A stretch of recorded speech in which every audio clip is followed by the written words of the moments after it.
Don't fall into the hustle culture. Don't fall into the hustle culture. I am so guilty of this.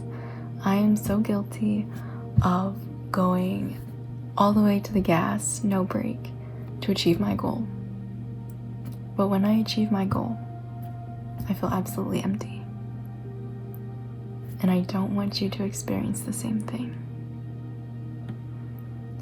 Literally, my entire college career has been me locking in for every single thing and getting everything that I wanted and not being content.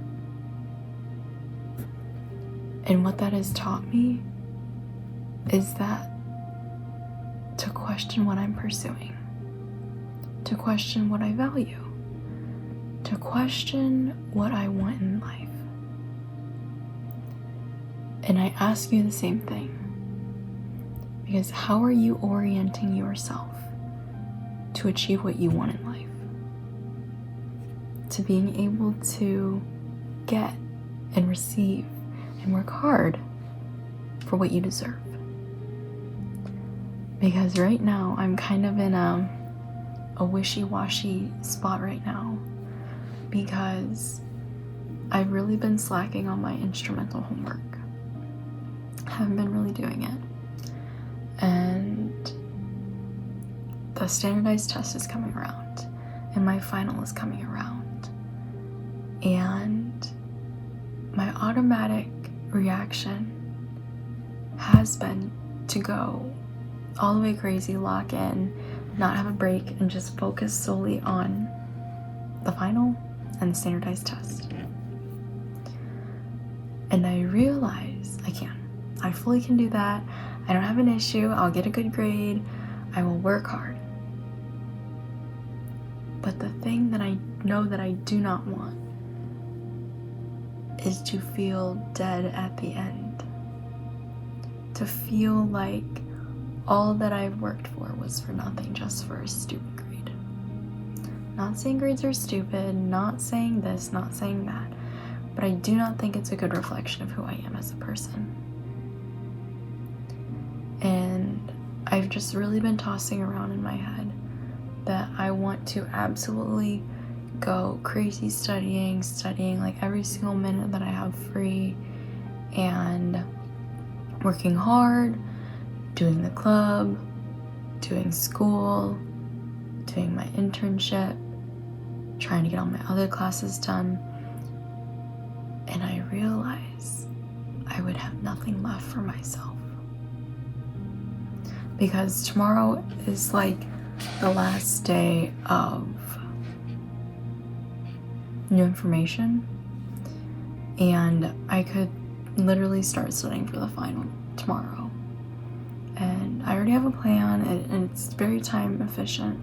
I'm going to throw all the answer keys that I've had throughout this entire semester into an AI tool and be able to help me and like give me a refresher of like all the tools that or instruments I've been learning, and then kind of like slowly going back and trying to learn those. And that's kind of my technique. And I feel like I've got that plan down pat in my head. And it's hard to be so diverted into two different things when my intention is split. And that's when it comes down to you figuring out, letting your yeses mean yes and your noes mean noes. And when you're doing something, you are fully committed. Because it's so easy to be like, I'm doing something, but I'm thinking about what I'm going to cook for dinner. I'm thinking about what so-and-so said. I'm thinking about not the task at hand. And I'm very guilty of doing that too. And the thing is, you just have to be cognizant. You just have to be aware of what you're doing and how you're feeling and the things that are going on. And it doesn't help when you have personal things going on. It doesn't help when you have friends that are having issues and so many other things. but you have to keep pushing through. You have to keep building and building yourself to be able to do something better. Because you and I have the ability of unimaginable strengths and feats and just things that you and I can do that we could never have imagined.